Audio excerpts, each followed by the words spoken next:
मैं सरकार का ध्यान देश के उन लोगों के लिए कराना चाहता हूं जो आजादी से लेके आज तक लगातार उपेक्षित हैं, शोषित हैं, पीड़ित हैं।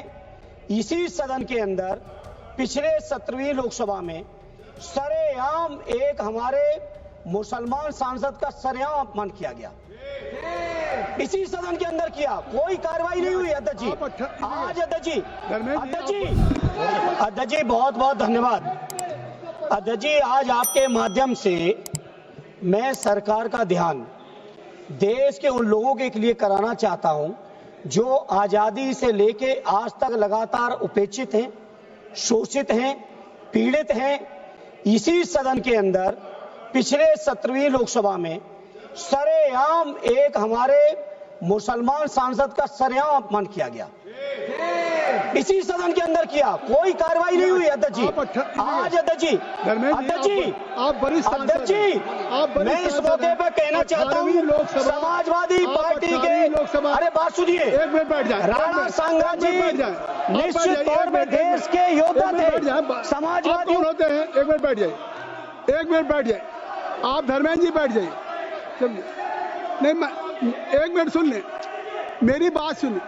मैं आपको इजाजत दूंगा, मैं आपको इजाजत दूंगा।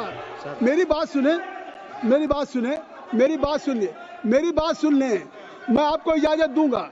आप बताइए, 0 आवर में लोक महत्व का विषय हो, तात्कालिक हो, अविलंबनीय हो, देयर आर 3 पैरामीटर। आप 17वीं लोकसभा की बात करेंगे? 17वीं लोकसभा की बात कैसे होगी? नहीं, सदन ऐसे नहीं चलेगा।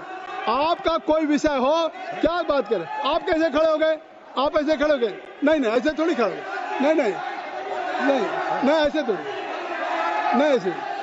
नहीं, आप सदन में तात्कालिक अवलंबनी लोक महत्व का विषय उठाएं, ऐसे नहीं उठता है।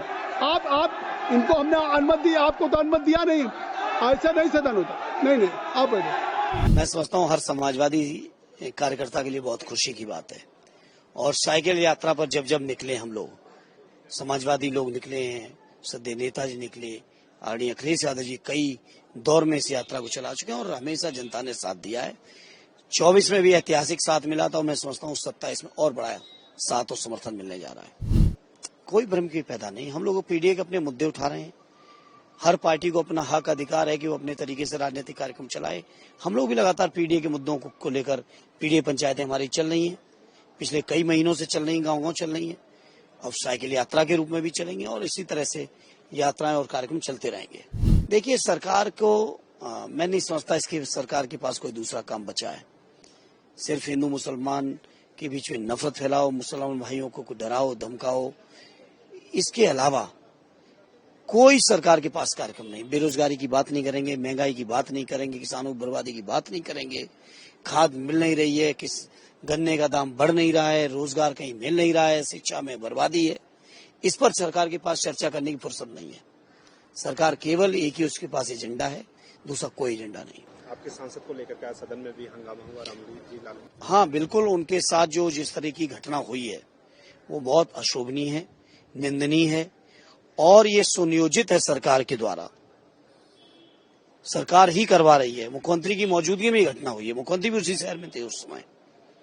तो मैं समझता हूँ इसकी जितनी निंदा की जाए कम है और आदरणीय रामजी लाल सुमन जी को सुरक्षा से लेके हर तरह के संरक्षण की जरूरत है, जो मैं समझता हूँ सदन के जो सभापति जी उनको देना चाहिए।